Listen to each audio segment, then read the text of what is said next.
घर की टेंशन पुरुष को नहीं होनी चाहिए, लेकिन पति दिन भर काम करके आया और तुम फिर कुट कुट कुट कुट करने लग गई। आप समझते नहीं हो, पुरुष आदमी काम करके लौटता है। मार्केट बाजार की बड़ी झंझट होती है। 1000-500 रुपए आदमी कमाता है तो वो कमाने के लिए बहुत पसीना बहाना पड़ता है, बहुत काम करना पड़ता है, बहुत सुनना पड़ता है।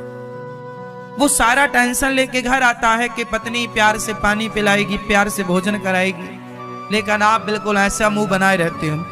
पति को लगा ये आज कुछ गड़बड़ है। पति लोग भी समझ जाते हैं कि आज इसका मूड क्या है। फिर पूछते हैं क्या हुआ आज?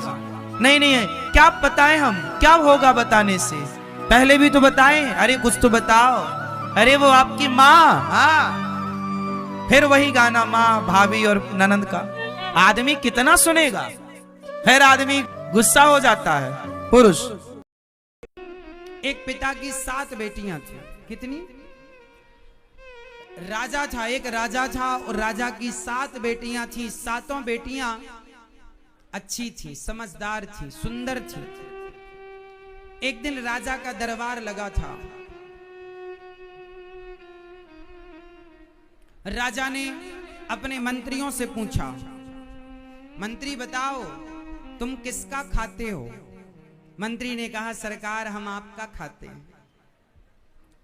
प्रजा से पूछा राजा ने, तुम किसका खाते हो? प्रजा ने कहा मालिक हम आपका खाते हैं। राजा को बड़ा घमंड था, अरे मैं सबका पालनहार हूं, मैं सबको खिलाता हूं। राजा ने अपनी पत्नी से पूछा तुम किसका खाती हो? पत्नी ने कहा सरकार हम आपका खाती हैं। बड़ी बेटी से कहा बेटा तुम किसका खाती हो? पिताजी आपका। दूसरी से कहा तुम किसका? पिताजी आपका। तीसरी से पूछा पिताजी आपका। चौथी से पिताजी आपका। 5वीं, 6ठी, 7वीं बेटी से पूछा बेटी तुम किसका खाती हो? उस बेटी ने बिल्कुल सही उत्तर दिया, पिताजी मैं तो भगवान का दिया अपने भाग्य का खाती हूं, ईश्वर का दिया अपने भाग्य का, जो मेरे भाग्य में है, जो विधाता खिलाएगा खाऊंगी। पिता को बात बड़ी बुरी लगी कि मेरी बेटी ऐसा कह रही है। उस पिता ने बेटी का विवाह, 6 बेटियों का विवाह तो अच्छी जगह किया राजकुमारों के संग, लेकिन 7वीं बेटी के लिए मंत्री से कहा जाओ इसके लिए ऐसा दुल्हा ढूंढ के लाओ जो अपने पांव से चल भी ना पाए, गरीब हो, खाने के 2 रोटी की भी व्यवस्था ना हो। जंगल में एक लकड़हारा था, लकड़ी काटने गया। अचानक उसे कोई रोग हो गया। वो जंगल में ही कई दिनों से भूखा प्यासा पड़ा था और दुबला पतला हो गया, मरने वाला था। 2-4 दिन में मर जाएगा।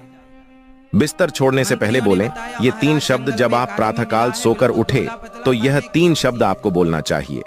जो व्यक्ति यह 3 शब्द प्रतिदिन बोलता है उसे कभी दुखों का सामना नहीं करना पड़ता है। तो आइए चलो जानते हैं कौन से 3 शब्द हमें सुबह सुबह बोलना चाहिए।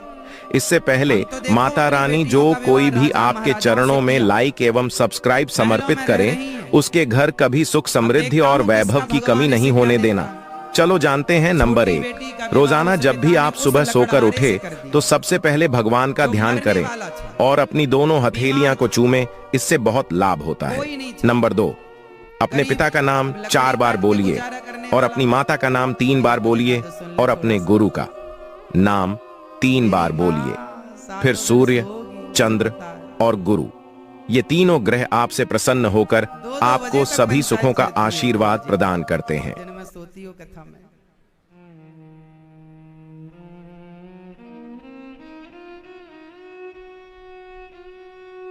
सुनो, फिर लड़की को लेके पिता जंगल गया, वहीं पे ले गया पंडित जी को। वहीं पे वो लड़का खड़ा भी नहीं हो पाया, उसी को उठा करके फेरे करवाए और उस राजा ने अपनी बेटी का विवाह किया। वो कन्यादान इत्यादि करके कुछ नहीं दिया, दहेज में कुछ नहीं दिया। एक बाप ने बेटी को बोले तेरा भगवान देगा तुझे, तू कहती है कि हम अपने भाग्य का खाती हैं, देखता हूं तेरा भाग्य क्या है। एक पिता ने अपनी 7वीं बेटी को त्याग दिया, ये कहकर कि देखता हूं कि तेरा भगवान तुझे क्या देता है।